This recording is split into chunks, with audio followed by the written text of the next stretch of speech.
Yan mga kabi, katunayan na hindi lagi panalo tayo yan sa pag-aalaga ng isda, ng mga ibon, ng mga alaga natin.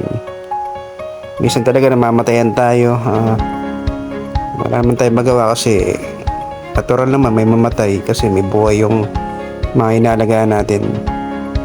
Katulad nito si Jordan. Alos isang taon na sa atin yan. Nagkakasakit.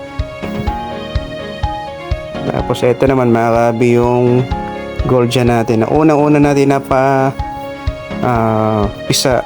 Tapos dito ilang araw na siya rito mga siguro mga 22 days na siya riyan. Nangyayari dito hindi na pinakain ng mga society pinch. Pinaposter natin sa society pinch yan. Tapos hindi ko alam kung bakit hindi na sinubuan ng mga society, hindi na siguro pinakain hanggang hindi ko napansin na matay. Ayan na nga siya. Tapos mga krabi, ito yung pinakamasakit. Bali yung golden dyan, yung parents niyan, nakikita niya patay na po yan anim yung initlog. Sa anim na yun, yung tatlo na buhay na hatch ng parents. Tapos yung eto nga, nakita na lang natin patay na, nilalanggam na. Kaya ginawa ko yung dalawa, nilipat ko muna doon, pinaposter muna natin sa mga society pinch. Awa naman ng Diyos, sinusubuan naman sila para makakain yung mga Goldia natin na baby. Tapos yung parents nito, yung nanay nito na nagkasakit, kaya hiniwalay din natin. Ayan mga kabi, nilalanggam pa siya. Yung itlog na yan, bala wala na yan kasi hindi naman fertile. Yung hirap ganyan mga kabi, pero ganun talaga. Tulad yan, may buhay sila. Kahit anong alaga mo, hindi natin makakontrol yan.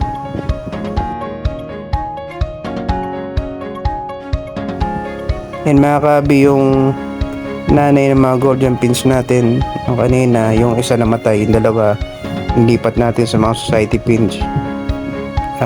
Binigyan natin ng ilaw, tapos ang inumin na electrolytes. Noong umaga nabigyan na natin ng antibiotic siya.